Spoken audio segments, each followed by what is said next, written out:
Hello, everyone. I'm Brian Carrington, and you're listening to Call Talk for Wednesday, May 31st, 2017.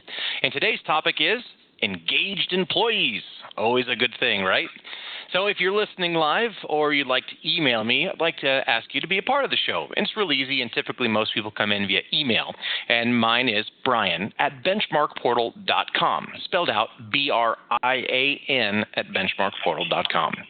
So I want to remind everyone that all of our shows are archived and available to listen to at any time that's good for you on our website at BenchmarkPortal.com. So head over there. We have over 5 seasons of shows and content just waiting for you there. Now, someone else is waiting, and that's the host of Call Talk, so let's toss it straight to him. Let me introduce Bruce Belfiore.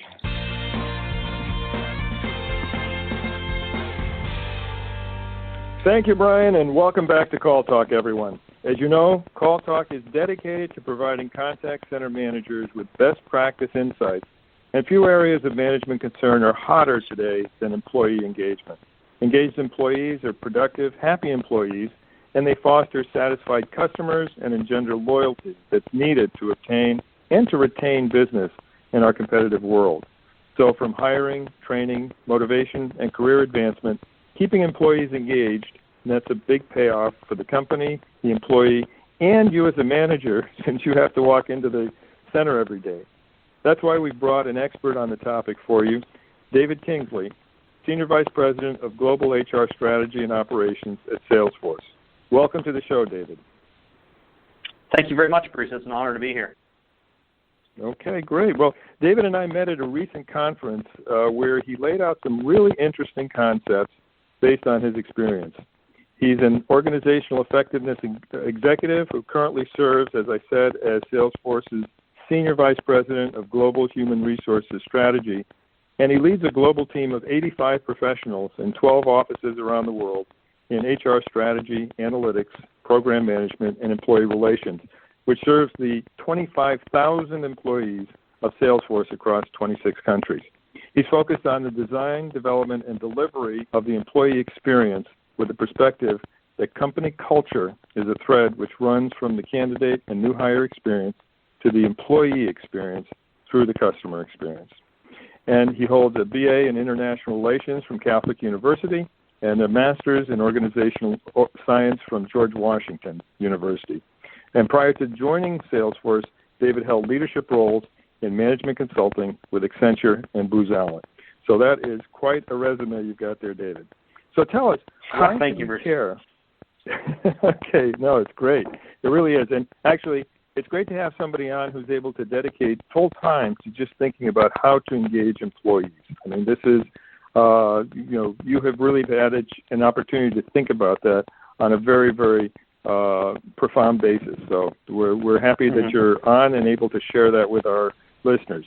So tell us why we should care about how engaged employees are, and what's the business value? Sure, absolutely. And I think there are two things. First of all, and appreciate, Bruce, you having me on. It's an honor to be here with you and an honor for Salesforce to be part of your program and to talk with and share with a number of the contact center managers that are in your listening audience, many of whom are Salesforce customers. So we appreciate you being part of our Ohana, or our family, and I'll talk a little bit more about that later on. But why should we care about the employee engagement? And I'd offer 2 perspectives on that. The first is that our engaged employees are the ones who are doing the best work of their careers. And when we have engaged employees and we make investments in them, those engaged employees, they experience increased levels of employee effort and employee productivity and employee retention. And then that drives a customer experience. And at Salesforce, we're all about helping our customers connect with their customers in a whole new way. And so increases in customer experience, that translates to better customer service by our employees, better customer satisfaction, and better customer loyalty. And at the end of that value chain, that means increased financial performance and increased impact for our companies and organizations around the world. So as a contact center manager myself, I've got contact centers inside of Salesforce that sit in San Francisco, Indianapolis, London, Sydney, Hyderabad, India, and in Tokyo. And every one of those team members, I'm looking at how engaged an employee are they, and how much of a customer experience, or in my words, an engaged employee experience, are they delivering to our internal stakeholders, to the employees of Salesforce all around the world. So that's what I kind of keep my eye on the ball on. It's really those two prongs. It's delivering a great customer experience and then being great engaged employees themselves. Mm-hmm. Well, what you described there as a chain, really, an ROI chain, is so important because each part of that chain requires investment. It requires thought. It requires you to actually spend money and figure out how to deploy resources. But on the other hand, it will actually yield a lot in terms of a good return if it's done properly and it's done in a coordinated, organic manner that really does meet the needs of the employees. Well, what are some of the tangible ways? Go ahead. Yeah, tangible ways in terms of employee engagement. I think it's a topic that gets bandied about, and it's related to culture. And anytime we talk about engaged employees, and again, those are the employees who are doing the best work of their careers. Those are the employees, and we all kind of know who they are in our teams. They're the ones that almost come to work wearing a cape in the morning. They can seem to do these Herculean tasks, and they get their work done, and they're helping their colleagues, and they're surprising and delighting customers they're talking with every day on the phones and in our contact centers. And so from a tactical perspective, it's important, I think, that we talk about what we mean when we talk about a culture of engaged employees. And at Salesforce, I mentioned earlier, our culture we define as Ohana, and it's a Hawaiian word that means family. And our founder and CEO, Mark Benioff, when he was creating Salesforce, he asked himself, what kind of company do I want to create? And he said, I want to create an organization, a company where it feels like you're part of a family. And so at Salesforce, our Ohana culture is defined as our employees, our customers, our partners, and our community. And all four of those elements have to be in harmony with each other as we make manifest our vision. And we believe that the business of business is to improve the state of the world. And so our engaged employees then, the ones who are doing the best work in their careers in our company, are the ones who are driving innovation. And they're driving customer-centric solutions that can think outside the box when they need to, and at the same time, deliver value according to service level agreements that we've agreed to with our customers, whether they're external customers of Salesforce itself, or in my case, internal customers, namely the employees in the organization. Mm-hmm. Can I just ask you, too, about what your company does in terms of making Ohana something that's not just inside the company, but also goes out to the community? If we could talk about that a little bit, because I've always been struck by the model that you have there at Salesforce. Sure. One of the things that was one of the founding pillars of the company was something we call our 1-1-1 model. And that means that we give 1% of our time, 1% of our product, and 1% of our equity to the communities. What that translates to at an employee level is that every employee in the company has 56 hours or 7 business days of volunteer time off, VTO. So it's kind of like PTO, paid time off, but instead it's volunteer time off. And that's time that they get to give back to their communities. Our Salesforce.org organization inside of Salesforce helps facilitate that by connecting our employees with great nonprofit and non-governmental organizations. And then our employees give their time and their talent. And then from a matching funds perspective, our employees around the world have their donations to nonprofit organizations, funds matched by the company. And so it's a way that the company gives back, and then every nonprofit organization in the world qualifies for a fixed number of complimentary licenses of Salesforce if they're a nonprofit organization. And then we actually have our employees, oftentimes many of them, deploy their 56 hours of volunteer time off, actually working for those nonprofits, working with them, helping them to set up and use Salesforce in a more productive way. So it's a way that we give back to the communities that we ourselves are part of as family members and that our children go to school in and that our families live in. So that's an important part of that ecosystem, that it has to be self-supporting, and we can leave no part of that behind. The best part about it is that the 1-1-1 model has been part of our company since before we made our first dollar of profit. So I think you can probably all imagine what some of the early investors were thinking when they heard this model. And what it did, though, was it galvanized the company around a core cultural touch point around giving back. And so that's really at the root of these engaged employees. What they tell us is they love working for Salesforce. They love working for our company because the company's values align with theirs. And when the company's values align with the employees' values, they're in the best position to do great work for the organization. Yeah, no, it's very interesting because, I mean, it has to be said that for millennials in particular, this alignment of values with how they live their lives and how they pursue their work life is something that's quite important to them. And not to say that for the silent generation and for the boomers, community involvement was not important. It was extremely important. I mean, going all the way back to talking about American society. My parents' generation, your parents' generation, all of them involved in the community in very, very important ways. But the integration of that same commitment into the workplace and the sense that the company is supporting that sort of thing is something that's very important to millennials who want to see sort of the continuity of values, and that's something that I know that you guys have been very, very big on. So, well, tell us more about engagement inside of the company and the sorts of things that you pursue and that you encourage the various units of your company to pursue to foster engagement. Sure. Absolutely. I think it's good for us to get a definition of terms. So employee engagement is really, if we think back, 5 or 10 years in the industry, we used to talk a lot about employee satisfaction. And as the research coming out of academia and really in the halls of our companies and organizations evolved, what we came to is this idea that employee satisfaction is good. That's a good thing to have. And at the same time, employee engagement is really what we're all after. And that's what's really delivering that value for our customers at the end of the day. So at Salesforce, we define engagement as a sum of 3 components. Engagement is the sum of culture plus technology plus data. And so I'll unpack each of those 3 elements. We talked a little about the culture, the Ohana culture. We have a series of core values. For example, here at Salesforce, our number 1 core value is trust. It's the trust that our customers place in us and that our communities place in us and that we have in our employees and that our employees have in the company itself. So we're really clear about defining Ohana, that family culture, being clear about our core values and why we exist as a company. The second step then is technology. So if culture is what makes us us, that's our secret sauce, technology is what helps us scale. So we started about 18 years ago in a little apartment on Telegraph Hill here in San Francisco. And over the last 18 years now, Bruce, we're actually at 26,000 employees. We added another 1,000 since the month or so you and I talked. So we keep growing at this amazing pace. And how do you maintain culture at scale? And you do that through technology. So at Salesforce, we talk about drinking our own champagne. You've heard some organizations say eating your own dog food. Now, I love my dog, and she seems to really like her dog food, but I don't want to eat that. What I do know is being this close to Napa Valley, I do like tasting the champagne they have up there. So at Salesforce, we use our own technology. We drink our own champagne. And so we have our Salesforce Service Cloud that we use in our contact center for our employees. To serve our employees, we use our own technology. And the way the Salesforce platform functions is we then integrate with great external partners like Workday. Workday is our system of record. Salesforce is our system of engagement. And so the technology is the second piece, culture plus technology. Technology helps us scale. And then the third piece is data. And data is critical because there's sometimes a chasm in organizations between historically the organization-centered experience and then the employee-centered experience.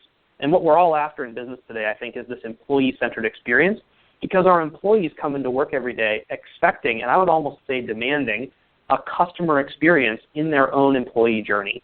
And the conditions of that customer expectation are set in their personal lives. They have it in the apps on their phones, that they are data-rich, they're mobile, they're social, they're crowdsourced, and they're analytic. And they create those expectations because those apps, they make our employees more productive in their personal life. They're very personalized, they're intelligent, and frankly, they're even addictive. So then they walk in the doors of our buildings and our companies, and they expect that same type of employee experience as a customer of the company for their employee journey. And so that's incumbent upon all of us who are involved in leading and managing and guiding teams around the world to deliver on those customer expectations that our employees have of us and have of our companies. Mm-hmm. Interesting. Okay. And just to go into a little bit more detail for our audience, what are the actual things that you do, the stuff that you've seen that actually works and that resonates with your employees, in addition to the apps that you were just talking about? But do you look to gamification? Do you look to other kinds of incentive programs? Do you look to what are the other things that you do and that they might think about doing in terms of building the culture of engagement? Sure, Bruce. One of the ones that I always like to go back to is the Gallup organization, and they put out something called the Q12, the Gallup Q12. And your listeners, if they're in front of their computers, they can look that up. If they're driving, maybe when they get to a safe place, they can look it up. But Gallup has 12 different statements that help measure employee engagement. And a couple of them that I like, and then I'll talk about one of the things that we do here in Salesforce related to that. One of them is that in the last 7 days, I've received recognition or praise for doing good work. Now, here at Salesforce, we just about 5 months ago, we did away with that annual performance summary, and we created a feedback app on the Salesforce platform that now employees can give feedback to each other, laterally to peers, up to their bosses, and down to their team members in a real-time fashion. And so we've used the technology to then create that opportunity for people to say thank you and be given feedback in real time. That's something that we heard really strongly from our workforce And as we all know, millennials are now the largest constituent element of our workforce, and they want constant feedback. They're telling us that through the research and our surveys. And so we make sure that we give them that opportunity to get feedback, request feedback, and then also now that some of them are being functioning in manager roles, we're giving them an opportunity to give feedback on a regular basis. The other one that I really like from the Gallup Q12 is number 10, and it says, I have a best friend at work. And the question, I think, for all of us who are on the call today is this idea of how connected do our employees feel to each other? So here at Salesforce, one of our core values is transparency. And we use a product called Chatter. It's our community cloud product that is a company-wide way that all of us connect with each other, and we share our goals, and we share our ability to collaborate with each other.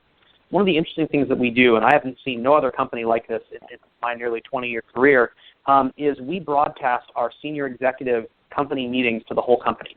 And they're broadcast over a webcast, and we have giant television screens in the room when we're sitting in there as a leadership team, and the whole company can engage in an ongoing dialogue on Chatter to provide ideas and feedback and responses to what they're hearing and seeing in the room. And our CEO, Mark Benioff, sets the tone for that. He asks the company, what do you all think about that? Let us know in your thoughts in the all-hands Chatter group, and they're right there in the room, and then he makes reference to those comments, and we dialogue on those. So it's a way of making a 26,000 person company feel like a very intimate startup that's a tightly knit team that's all focused on one goal, which is serving our customer and helping our customers connect with their customers in a whole new way. And it also takes a certain amount of management courage to do that. I mean, to actually have that much transparency. It's possible that for some of our listeners, it's not even possible. It wouldn't even be allowed to do that.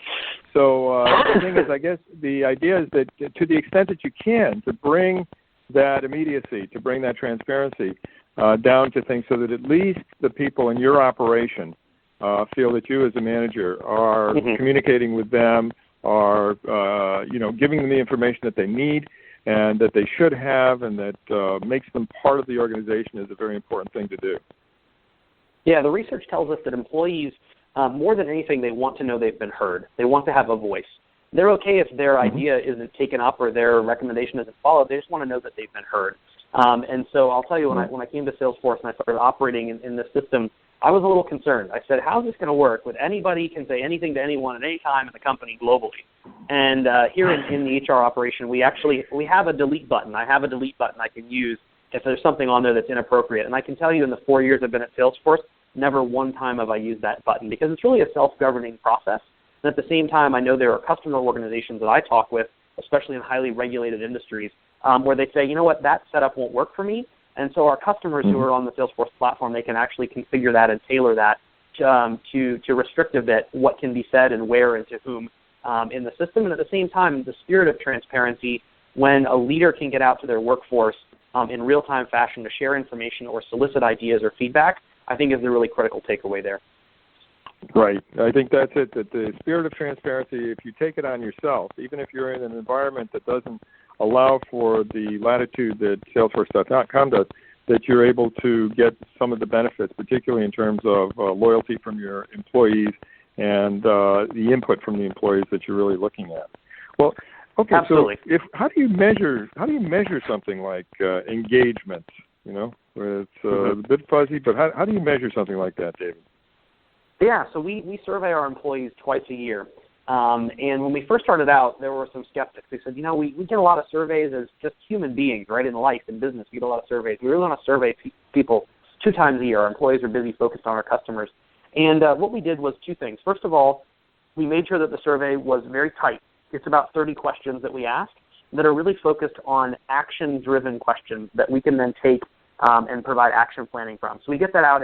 It's a tight survey, and it's enabled on a mobile phone. So our employees can take that wherever they are in the world, whether it's an airport or a taxi or walking to or from work or doing something, in their spare time and they want to check in with the company.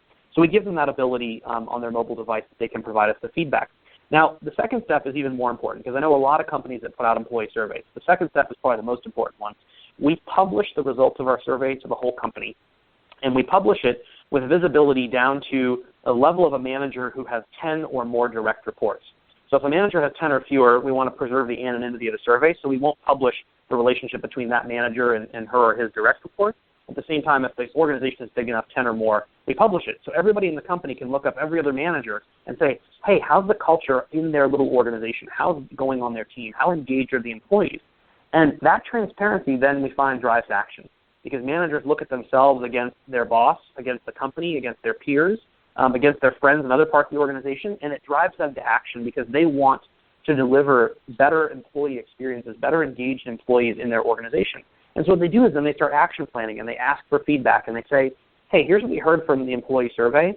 Here are some things that we're trying to work on right now that we think are in reference to that. And here are some new ideas that you've shared with me that I really need to ask some more questions about to make sure I understand fully, that then we can put those into action to deliver more value back to you, our employees, and then consequently deliver more engaged employees and better customer experience and better financial performance for the company. No, really important, and actually the supervisor level we see time and again is just so important here. And so the things that you were just talking about, publishing the results for the whole organization and then creating action plans, in terms of supporting your supervisors in creating those action plans, in making things better, tell us a little bit about how you do that might be useful for our listeners. Sure. It's really a two-pronged approach. The first is, like many organizations would, we deploy our HR team, our HR business partners are there to help leaders look at their scores and digest them and think through them and discuss how they're going to present that back to their employees to give them reflections and their thoughts on what they're hearing in the survey results. That's the first piece. The second piece is that we encourage all of our managers to collaborate with each other. They do that on our chatter product. We have a group called All Manager and Manager Success in the company, and the managers then collaborate. And what you'll see on there is a manager reaching out and saying, hey, I've got a challenge that I have, let's say, a geographically distributed team, potentially across national borders. And I'm trying to bring them together and maintain their feeling and their affiliation as one team as part of the Ohana. Are there other managers out there who have cracked that code? Have you figured that out? And would you be willing to share, your secrets with me? And what we see is that managers then, in a self-supporting ecosystem, really get in and start helping each other. And they'll say, hey, I tried a couple things. 2 of them worked. 3 of them didn't. Let me share with you my lessons learned. And so what we're seeing then is a flywheel for innovation that happens inside the organization, where people not only feel compelled to share, but they know where to go and they find joy and pleasure as a manager, as a colleague, in helping each other out. And so it's the two pieces. It's our HR team helping them in the traditional fashion, and then managers helping managers, and we provide the technology platform for them to do that, and then the cultural norms that guide them to collaborate and connect with each other. Oh, these are great concepts, absolutely great concepts, and I encourage everybody listening to think about how they can tailor these ideas to their own operations, create the same kind of experience for the frontline employees, but also for the supervisor and mid-level managers who need to be part of the family, the familia, the Ohana, whatever it is of your own organization. Well, these have been great insights, and I noticed that Brian has some questions for you. So why don't we turn it over to Brian? All right, thanks, guys. So I've got 2 questions, and the first one, not from me, but there's another Brian that wrote this in. And the question is this: what do I do if my employees come back with feedback that I can't fulfill? For example, what if they all want a free lunch and I don't have the resources to provide that? Now, I can tell them right now that, have they not heard that there's no such thing as a free lunch? But that's probably not the right response, is it? What would you guys tell them? Yeah, I agree with you. There is no such thing as a free lunch. You can maybe get a free sample on Saturday at the grocery store. I have seen that happen, but it's only one per person. Yeah. One of the things that I really draw a lot of fun in seeing is if anybody is a fan of BuzzFeed, you kind of get these updates, and it'll say, like, next up tomorrow, the top 10 ways to engage millennials.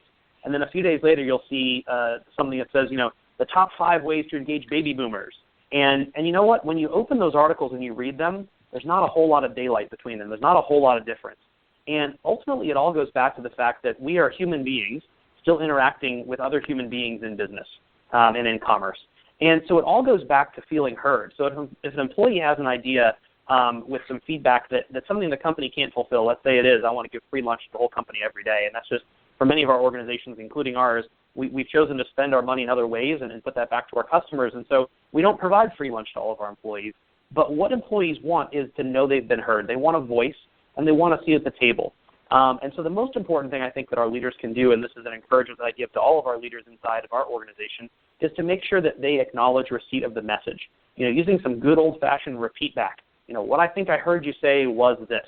And once the employee knows they've been heard, then you can talk about what you are doing. And employees are better primed to listen once they feel like they've been heard and they've got a seat at the table. Because much of the time, maybe most of the time, we don't have a whole lot of latitude in some of the decisions we made in our organizations because of financial constraints or regulatory or what have you.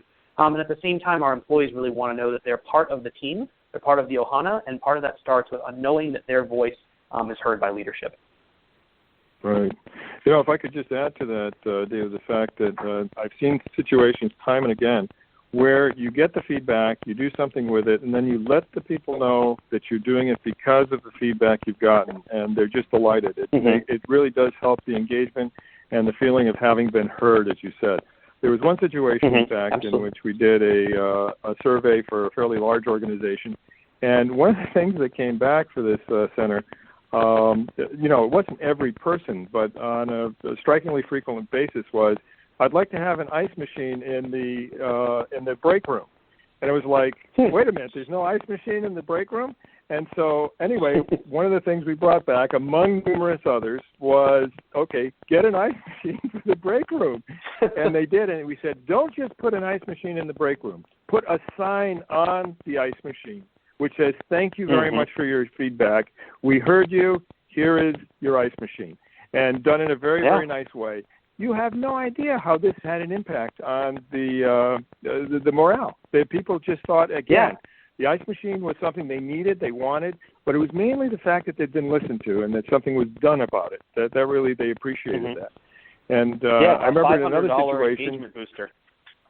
Yeah. I mean, it really wasn't. So, and this came from the kind of survey that we did, but that people listening now could do for themselves and find out, by having the open-ended question, what's one thing that could be done to make your life better? That sort of a question can actually come back with very, very useful things for you. And, other things also come out of those that are not quite so mundane, but for instance, on the process side, found out that in one operation that had something like 14 desktops, desktop applications for the call center people, that by putting in middleware that brought that down to 2 or 3, it had an increase in morale because it was so much easier to navigate, and they were actually able to calculate, or we were able to calculate for them, the savings that came out of that in terms of time spent on the telephone. So it was a win-win all the way around. Yeah, that's great. Keep those TTRs down, right? Time to resolutions. Yeah. So, well, great. Brian, you have another question there? Yeah, I sure do. This one comes from Preeti and asking, I've seen that Salesforce has done a lot with equal pay and other equality initiatives. What role does equality play in all of this? Yeah, thanks for the question, Preeti. You may have seen in the media, anybody that follows Salesforce has seen any of the stories. Equality at Salesforce is hugely important. It's one of our core values I mentioned that's part of the Ohana. And we are committed to equality in all of its forms. And it comes in a number of different forms. And our employees have told us that it is really important to them as one of their personal core values that sits front and center for the company. And it's important for us that our employees work in an environment where the values align with their own personal values. And so we create programs that bring equality and each of those Ohana values to life inside and outside the company. And then we measure how we're doing when it comes to living those values by digging into those employee survey results that I talked about twice a year. So equality will continue to be part of Salesforce's banner. It's something that we believe in, that is core to who we are, and we believe it really goes back to reinforcing this idea of the fact that the business of business is, again, to improve the state of the world. That's why we're here. Okay. Yeah, I mean, those are very large values. They're very important ones, and they're ones that resonate with people, and they will, in fact, go through the organization, from the top, through the organization, into the greater community that you create with your partners and your customers. So, and your customers' customers, which is actually very, very important as well. Yeah. Well, this is great. I mean, I said we've come to the end of our time period here. I'd love to keep going with you, but I'm afraid we can't. Are there any last thoughts that you have to share with us, Dave, before we have to close off? You know, Bruce, I just really appreciate the opportunity to share with you all, and to all the contact center managers on the call today and the ones listening to the replay.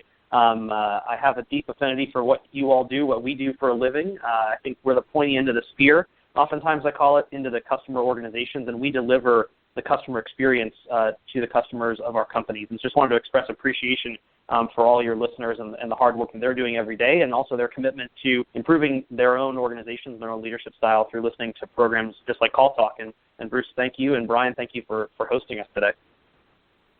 Okay. Well, thank you. That's great. Appreciate that. And with that, I'm afraid we'll have to hand it back over to Brian.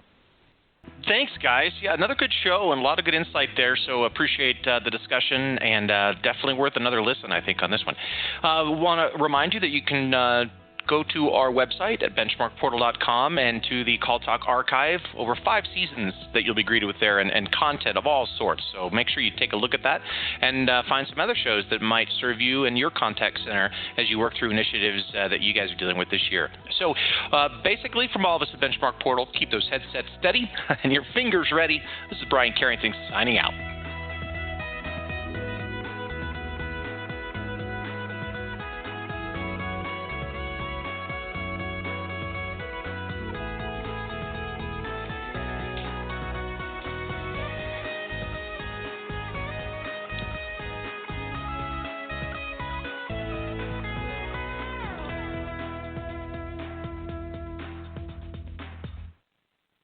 And don't forget, there's no such thing as a free lunch.